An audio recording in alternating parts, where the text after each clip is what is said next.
وآتيت الزكاة وأمرت بالمعروف ونهيت عن المنكر وأطعت الله ورسوله حتى أتاك اليقين، فلعن الله أمة قتلتك، ولعن الله أمة ظلمتك، ولعن الله أمة سمعت بذلك فرضيت به.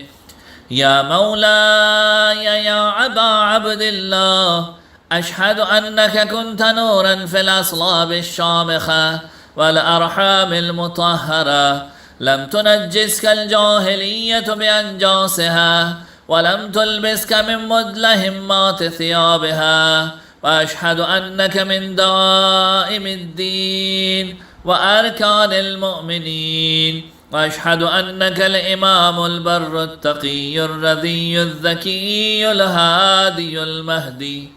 وأشهد أن الأئمة من